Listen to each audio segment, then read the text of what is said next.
everyone, my name is Óbuda and I would like to represent my official unofficial solution from network statics and topics. Now this is the fifth topic about optical media. I'm not going to tell the beginning of it because what you should tell, because basically you have to tell that the physical layer what does, the encoding based on a pattern, the signaling. At encoding you can tell about the Manchester encoding, and at signaling you have to tell when you have to draw up a signal and tell when, for example, it will be a 1 and when it will be a binary 0. So of course the physical layer is the layer that the Cooper media uses electric signals, the optical media uses light pulses, and the wireless uses microwave signals. So you can tell, or you have to tell, that of course the aim or the advantage of the physical layer that it does not care about the medium type. That means the data that will be transmitted to the physical layer, the data can go through Cooper media and optical media and the wireless transmission while it will reach its destination, so it does the conversion between them. See, now the electromagnetic spectrum, the wavelength ranges typically used in networks, I don't know exact ranges. I would say you can tell here that there are devices that are operating at low frequency, for example the heart devices, and of course that would be bad if they would work with high frequencies. And there are network devices like the wireless devices, or Bluetooth, the Zigbee, and I believe other devices that are operating in the ultra high frequency range, that is between 300 megahertz to 3000 megahertz. So I believe that's all about it. The spectral characteristics of optical cables, it is quite easy. It uses a type or a mixture of two glasses, because there is a core and on it there is a cathode, and on it there is an outer jacket, and of course the outer jacket protects from the minor physical damage, and the other two will be explained later a bit. So the advantage of the optical cables that they are mainly supporting or yeah, they supporting long ranges. For example, a single mode fiber cable can be used for thousands of kilometers, meanwhile the multi-mode can be used for hundreds of meters, I believe. While on the other side, the Cooper media, the longer it can go, or the longer the signal goes, the more loss will be there. Here, of course, the longer the more the dispersion. No, it's not the length here. Sorry. So the advantage that it's good for long distance, it's even though it has a simple outer jacket like the STP and UTP, it can be used in harsh areas like underwater, so in submarine networks, for example.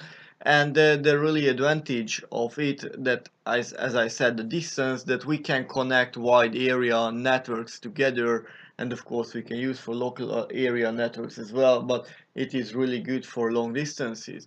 And the most, or the best important of it, if we can say that it's completely immune to the electromagnetic and radio frequency interference, because it's simple. It has no cables in the cable like the Cooper media, where there are several cables within it.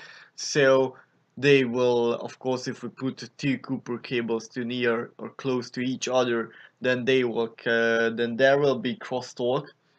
And if we took or placed two optical cables near or close to each other, then there will be nothing. Also, you can mention that don't look into it because it can harm the human eyes, because it uses light pulses as a signal. So the characteristics and operation of the single and multimode optical fibers and their usage is quite simple. The single, you can draw up the picture. Like, wait a minute, I will draw up. For single, let's say that this is the cattle and this is the other pair of the cattle, and oops, nope, okay, and this will be the light at the middle. This is a single mode approach, and let's say that here that's the transmitter, and with gray that's the receiver. Wow, damn it, blue. Blue is the receiver and the gray is the transmitter.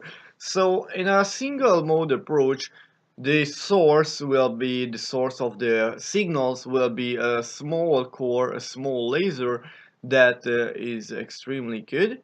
And how it's working is quite simple.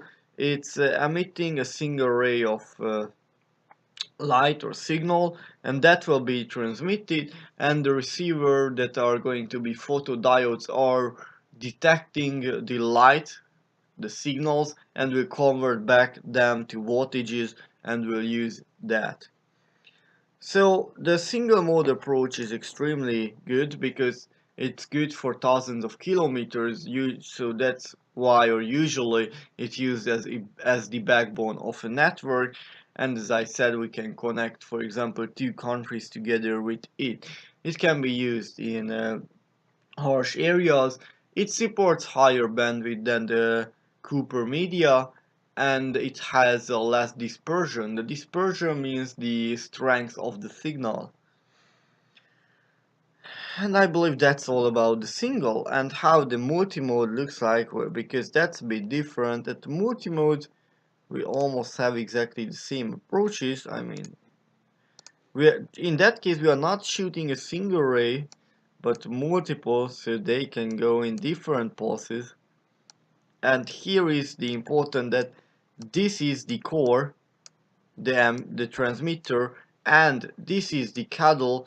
And here the cattle, as I said, we have two mirrors. They are acting, or it is acting as a mirror, because it will not let the signals to go out of the cable. And the multimode is extremely good because it supports even more bandwidth than the single mode approach, but it uses a bigger core, and it's important that meanwhile the single mode used a laser as a source of light, then this will use a light emitting diodes as a source of light. The receiver, I believe, will be exactly the same: photo transistors, photodiodes, sorry. And really the advantage of the multimedia over the single is that it supports higher bandwidth, or has a higher bandwidth. And I believe that's all. The disadvantage of the multimode, I mean, the advantage can be that it supports hundreds of meters, which is small comparing to the single one, but I believe it's more than comparing to the Cooper media.